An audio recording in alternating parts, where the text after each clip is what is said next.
Question. Are gang members in the lowest levels of consciousness on the planet? Actually, I wouldn't say so. I have talked about it in several videos, including some of my breakthrough videos, that there's a range of consciousness of what's possible on Earth.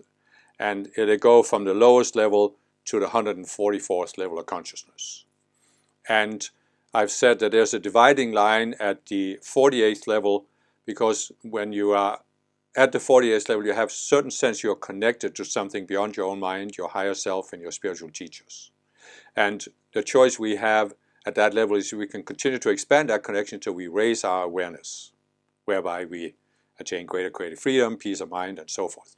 We can also go below the 48th level, and that means we now go into this state where we see ourselves as separate beings. And as an inevitable consequence of seeing yourself as a separate being, you become very focused on yourself, you become very self-centered, self-focused, selfish, egotistical, and as you go below the 48th level to the lower, people become more and more selfish, more and more self-centered.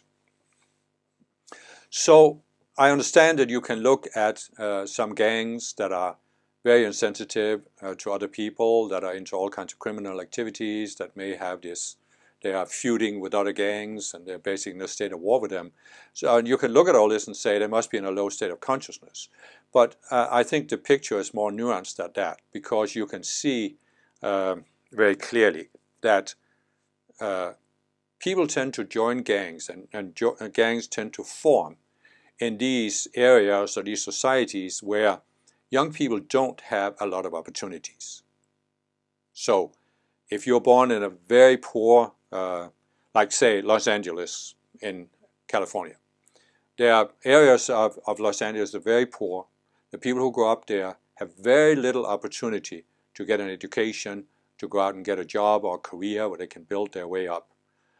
Some join the military just to get away from there, but others can't really move away from the area, and it seems like the only opportunity they have is to join a gang, because at least they have some way to make money, they have a sense of belonging somewhere, and so I don't think that people who join a gang for that reason are necessarily in a low state of consciousness.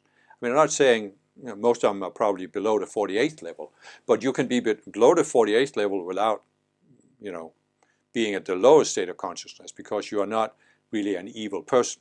You just grew up in unfortunate circumstances where you don't have a lot of opportunities. And so they may not be in the lowest state of consciousness, because in the lowest state of consciousness you have people who are more directly evil, who are either mass murderers or they're dictators who are also mass murderers on an even bigger scale. And so this is what I consider the lowest. And of course you see a variety of gangs some are more cruel and insensitive than others. So you can have some gangs where the members are in a low state of consciousness. But then of course you have the consideration, what about the leaders of the gang?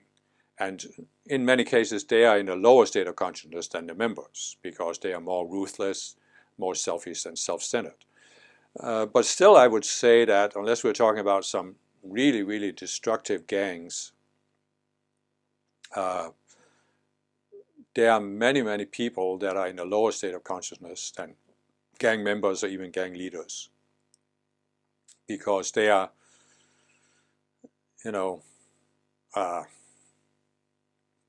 Hitler and those who were his henchmen, the ones who carried out his demands, that went to war, that rounded up the Jews, shoved them into gas chambers. Obviously that was a lower state of consciousness. You have dictators in the world today who have people who are doing their bidding, and sometimes they may even enjoy hurting other people, or they may enjoy having power over other people. So this is a lower state of consciousness where you're engaged in this really large-scale effort to destroy another group of people, for example. The gang members are in many cases just trying to survive in a difficult environment. So I don't consider that the lowest state of consciousness. I'm not saying that it's a high state of consciousness, but I definitely see people at a lower stage of consciousness than this. And I think when you look at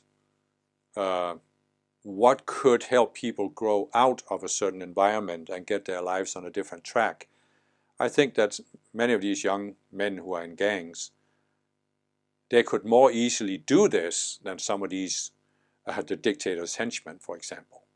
You saw recently Assad in Syria fell, and all of a sudden his secret police and the prison guards that were torturing people, they were out of work. But those kind of people, I think, are in much lower state of consciousness than the gang members, because they would have to admit what they had done in order to move on, and it's very difficult for them to do so. And maybe there are some gang members that also would find it difficult, but I'm just saying, it's still my sense that there are certainly many of these young people that are into these gangs who, if they were just given the slightest opportunity, they could get their lives in a different direction.